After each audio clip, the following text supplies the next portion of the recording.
Alhamdulillahi Rabbil Alamin.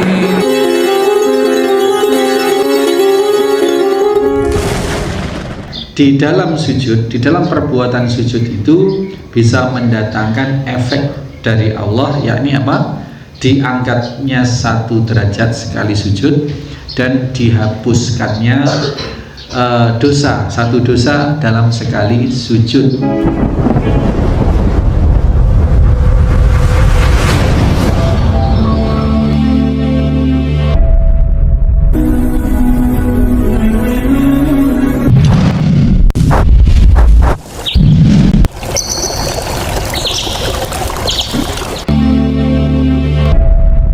Bismillahirrahmanirrahim. Assalamualaikum warahmatullahi wabarakatuh. Innal hamdalillah nahmaduhu wa nasta'inuhu wa nastaghfiruh wa na'udzu billahi min shururi anfusina wa min sayyiati a'malina. May yahdihillahu fala mudhillalah wa may yudlil fala hadiyalah. Asyhadu an la ilaha illallah wahdahu la syarikalah. Asyhadu anna Muhammadan abduhu wa rasuluhu wa ba'd. Bapak-bapak, ibu-ibu, jamaah sholat subuh di Aula Yatim Center Al-Firas ataupun segenap Anda mustami dimanapun berada saat ini, rahimani wa rahimakumullah. Yang tidak boleh adalah kita menggelari orang yang belum mendapatkan kepastian dengan sesuatu label yang nadanya adalah kepastian. Misalkan almarhum, ini hati-hati, betul, sering kita sampaikan, almarhum itu adalah gelar orang-orang yang pasti diberi rahmat oleh Allah atau pasti dia sedang berada dalam kenikmatan Allah. Siapapun ya, siapapun selain Nabi dan para sahabat itu kita tidak layak bagi kita untuk memastikan, dan tidak boleh kita memastikan almarhum bapak bla bla bla atau almarhumah ibu bla bla bla.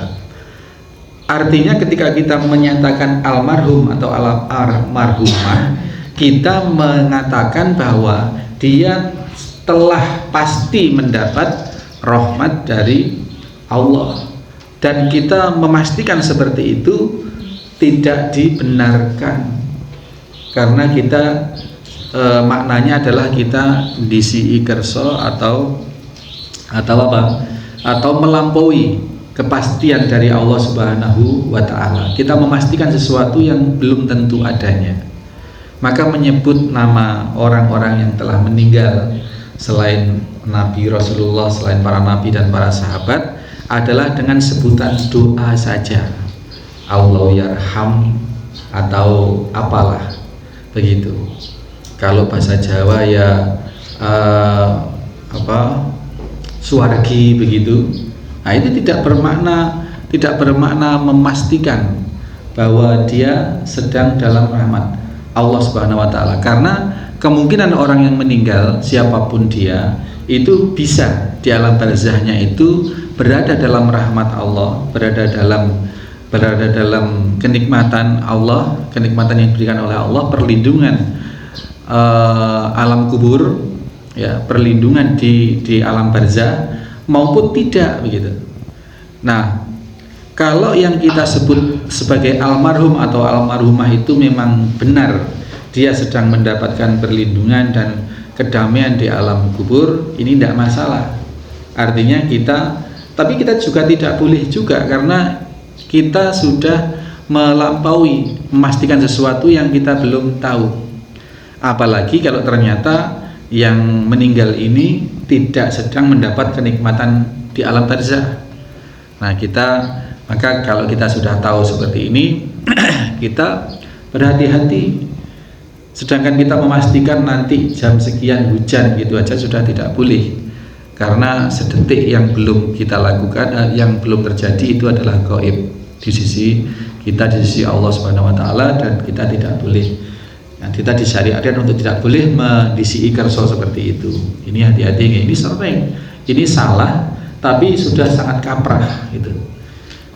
kita mengatakan sesuatu, memastikan sesuatu, ya, almarhum Bapak Suto misalnya, berarti kita sudah mengatakan bahwa Bapak Suto adalah orang yang mendapat rahmat hari ini di alam kubur. Padahal kita tidak tahu. Allah yarham. Kalau Allah yarham, mudah-mudahan Allah merahmati. Beda sedikit kalimatnya, tetapi maknanya jauh. Yang satu, almarhum itu memastikan, menggelari sebagai almarhum, begitu. Yang kedua, Allah yarham adalah kita memohon agar yang meninggal itu mendapatkan rahmat. Ini satu ya, terkait dengan kematian seseorang. Yang kedua, sekalian ini mumpung masih di bidang kematian, mendengar berita kematian, cukuplah innalillahi wa inna ilaihi raji'un, atau kalau mau didoakan ya misalkan mendoakan Allahumma ighfir lahu atau ighfir laha. Yang terjadi apa, Pak? Semoga husnul khotimah.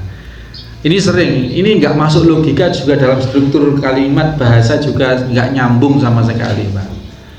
Semoga husnul khotimah.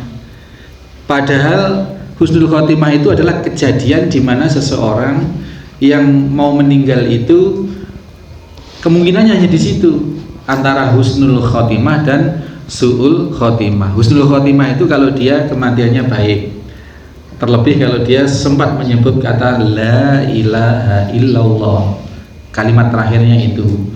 Yang su'ul khotimah yang bagaimana? Yang matinya jilingi, bilengi, ya pokoknya sekarat yang tidak baik, mendeli, kadang misu-misu, itu su'ul khotimah.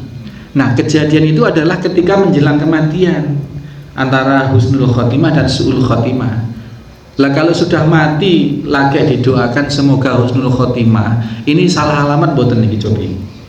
Salah alamat itu loh. Kalau ingin doakan ya Allah maghfir lahu kalau laki. Kalau perempuan ya Allahumma ighfir laha, semoga mendapatkan tempat yang mulia di sisi Allah, atau apa kata-kata lain lah. Kalau masih semoga husnul khotimah, ini gimana ya? Nggak paham-paham. Tapi kita sering itu sampaikan juga, masih misalkan di grup WhatsApp ada berita kematian, semoga husnul khotimah, semoga husnul khotimah. Padahal sudah berlalu gitu. Ya, mengatakan sesuatu yang sia-sia dan tidak pada tempatnya itu. Kan maksudnya berdoa, tetapi doa yang sudah tidak berarti apa-apa itu. Wong sudah sudah berlalu. Bisa dipahami ya, niki Pak. Almarhum, kesalahan-kesalahan itu, penyebutan orang yang sudah mati itu dengan almarhum, almarhumah. Terus merespon berita kematian itu, berita yang telah mati itu dengan semoga husnul khotimah. Ini kesalahan yang sangat sering banyak terjadi. Nah, sudah diingatkan seperti masih terus, namanya orang salah kaprah ya, masih terus berjalan. Baik, kita kembali ke laptop, kembali ke kitab Riyadhus Shalihin. Tadi Maula Rasulullah Sallallahu Alaihi Wasallam itu radhiyallahu anhu, beliau qala, kata Imam Nawawi, beliau menyatakan Abi Abdurrahman ini, yang Abi Abdurrahman ini namanya Sauban nih, Sauban. Nama sendirinya Sauban, kunyahnya Abu Abdurrahman dan atau Abu Abdullah. Abu Abdullah. Sauban radhiyallahu taala mengatakan qala sami'tu Rasulullah sallallahu alaihi wasallam yaqul, aku mendengar Rasul sallallahu alaihi wasallam bersabda, alaika bikasratis sujud, atasmu perbanyaklah sujud. Ini Rasul dawuh ya, Rasul dawuh, tetapi bisa tidak khusus untuk Sauban. Barangkali Rasul pas taklim seperti ini Rasul mengatakan gitu. Karena di sini sami itu aku mendengar. Aku mendengar. Jadi pendengarannya ini bisa jadi Rasul sedang tidak mesti Rasul hanya berkata kepada yang bersangkutan, sahabat Sauban ini, tetapi berbicara kepada khalayak, atau bisa juga berbicara pada beliau, tetapi di sini dia mendengar. Mungkin pas taklim atau pas Rasul khutbah atau apa, sami itu, maka dia mendengar. Aku mendengar. Kan beda dengan aku mendengar dengan aku berkata, Rasul berkata kepadaku. Nah, kan berbeda. Kulni, kolani berkata kepadaku, telah berkata kepadaku, dengan kultu. Aku sami itu, aku mendengar, berbeda. Aku mendengar. Maknanya ini adalah kalimat yang disampaikan Rasul ini untuk semua, tidak untuk hanya personal, tidak hanya untuk satu orang. Ini kita ambil faedah. Berarti untuk siapa? Kalau untuk semua umatnya, ya berarti juga untuk kita yang saat ini ada di sini, untuk kita yang ada sekarang bermajelis ilmu saat ini. Apa dawuh beliau? Dawuhnya beliau adalah atas engkau, atas kalian, perbanyaklah sujud. Ini nyambung dengan hadis yang kemarin, bahwasanya apabila ingin surga maka fa'ani ala nafsika bikasrotin sujud. Kalau ingin surga maka perbanyaklah sujud. Nah, di sini secara umum Rasul menyuruh kita semua untuk memperbanyak sujud. Gitu.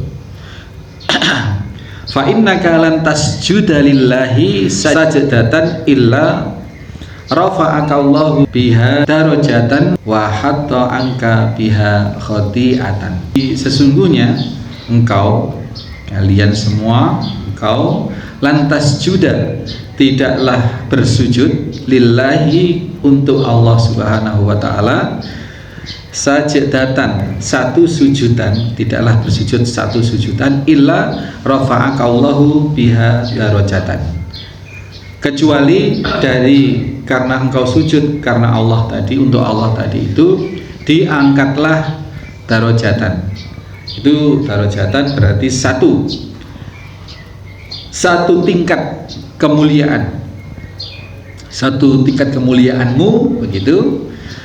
Wahato angka, dan diangkat darimu, biha, dari sebab bersujud itu, khoti'atan, satu dosa. Ini hadis rawahul Muslim. Bapak Ibu sekalian, serta segenap mustami dimanapun berada, rahimani wa rahimakumullah. Ini satu penjabaran sebenarnya, disambung informasi ini oleh Al-Imam An-Nawawi dengan hadis yang 106 kemarin, dan diutarakan juga, dinukilkan juga hadis yang lain yang perintahnya sama untuk memperbanyak sujud, tetapi lebih pada penguraian di sini.